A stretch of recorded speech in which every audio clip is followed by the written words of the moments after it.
Hello and welcome to The Gaggle, where we challenge and, if necessary, destroy media narratives. I'm George Szamuely. With me today, of course, is co-founder of The Gaggle, Peter Lavelle, host also of RT's talk show, Crosstalk. Well, Peter, the meetings in Geneva have, under the auspices of the Strategic Stability Dialogue, have wrapped up, and there'll be another round of meetings in September. So we had Wendy Sherman, Deputy Secretary of State, and Ryabkov, the deputy foreign minister of Russia. So they had their discussions, and one can say, okay, it's great when they have these conversations. It's better to talk than not to talk. However, I don't see very much progress.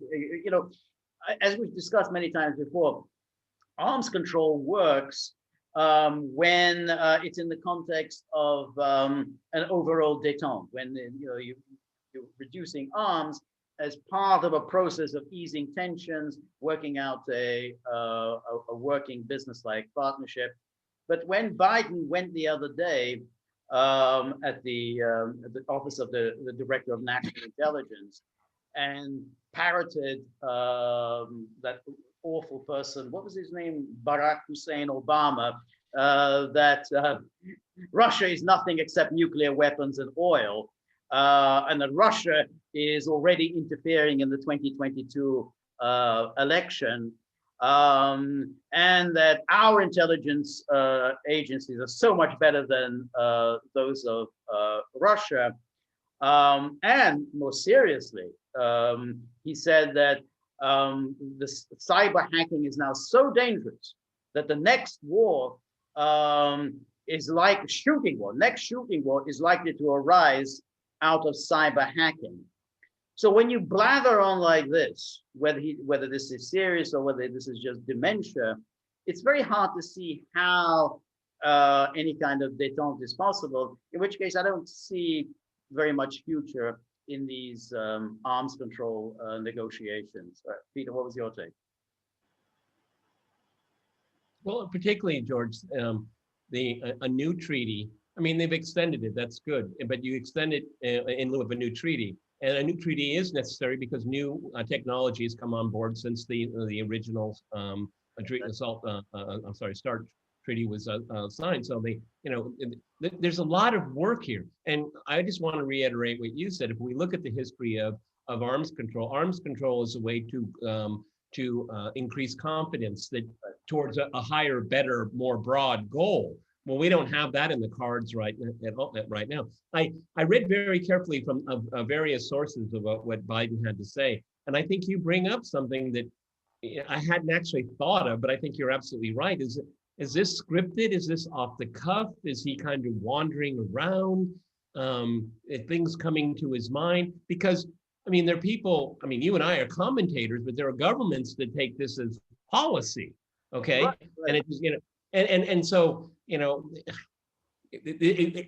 to what degree we take him seriously, and that is a very bad place to be, because if you don't take someone don't take them seriously, you don't take them seriously at all. You know what I mean? I mean, it's right. And on top of it, everybody, Russia's GDP when it comes to oil and gas is only 15%. Okay, I don't know why people they're parroting things from the 90s. Right. Yeah, that's right. I think that whenever you start talking about shooting wars, and in reference between the United States and Russia and the United States and China, you are, really messing around. I mean, it's like, again, I mean, if we had a halfway serious media, they would take him to task, and they would say, what the hell is a president doing? What if Trump had said that? Way? Sorry? What if Trump had said that? Yeah, exactly. A shooting war? You're talking about shooting? Nuclear superpowers are going to start shooting at one another over cyber hacking? And then, the next logical step would be, well, if you think that this is going to be a shooting war, then you better shut up and make sure that next time you accuse somebody of cyber hacking, you come up with some evidence. You better be bloody serious about it. Don't just simply say, oh, well, the Russians are doing this, and Russians are hacking that, and they're behind all these ransomware and whatever. Come up with some evidence. I mean, if it's that serious, then it's going to be a shooting war. I mean, it's just complete flippancy. I mean, it's just an absolute disgrace that a US president should be talking in this way. Imagine if Putin was talking like this, a shooting war over cyber hacking. Well, this is so very reckless. And it's like I said, is this some blathering off the cuff, or is this policy? And we don't have a media that says, could you clarify, what's that moron's name over at the Ned Price? What was his name? Ned Price, he's the State Department guy. He's the spokesman of the State Department. What a nitwit, okay? No, we're put into a very difficult situation. You and I believe in arms control. It is popular and it does yield results. But it seems to me the Biden administration is just at the very best half-hearted. Again, kind of just waiting, for a certain combination of things to come into place where they can, get their payday. These people are playing. What is it? What are the machines in the not jukebox, fruit machine. What's it? One-arm bandit thing. The one-arm bandit, exactly. Yeah. I mean, they're just waiting for the right combination. I mean, we did just did a video on slot machine. Excuse me. We just did a video on the Americans. They want to end. The Biden administration wants to end their foreign wars, but we're going to stay in Syria. I mean, again, they're looking for this combination. This is ridiculous. It's reckless, and you can read a lot of things into it, and that just muddies the waters, and that makes everybody. I mean, this is what are they called? What are these talks called? Stabilization. What is it? Strategic stability dialogue. Well, it says anything but. No, I think so. It's it's like everything else that Biden is doing. It's kind of we do this one day and then we do the opposite the next day, and then that means that we're getting it somehow right. So it's like we're going back into the JCPOA, and then we're still negotiating. I mean, we're still going nowhere. But what's happening about that? These endless talks going on in Vienna about. To get back to the JCPOA, you wouldn't have thought it'd be that difficult to do. So in the same way, with all the rest, we don't like Trump's policies on Cuba, but we'll just keep them in place. What about Venezuela? Well, let's just keep them in place. I mean, this is the one they think, well, we didn't like this one about Trump. He was Putin's puppet, and then we don't like the fact that he walked away from arms control agreement. So we'll just do the opposite. But in fact, we'll just leave everything in place. I think now I know what's happening here. Have you seen some of Hunter Biden's paintings? I have seen not. Some. That's the Biden foreign policy. It's kind of abstract and kind of trying to imitate Picasso. Picasso is the artist of the Biden foreign policy. This is what we have.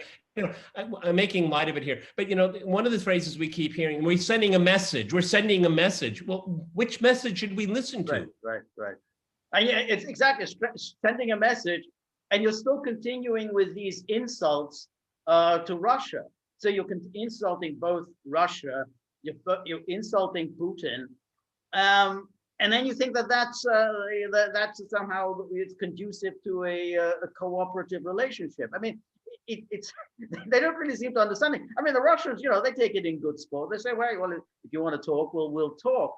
But then I don't think Russians are really taking any of this very seriously, because they just don't see any serious commitment on the Biden people. I mean, it's like, look, we know that if the administration looks as if they're going to lose the 2022 the midterms in the House and in the Senate, they're going to blame everything on Putin. It'll be the Russians interfered, the Russians stepped in order to help Trump, in order to help the Republicans, in order to help Steve Bannon.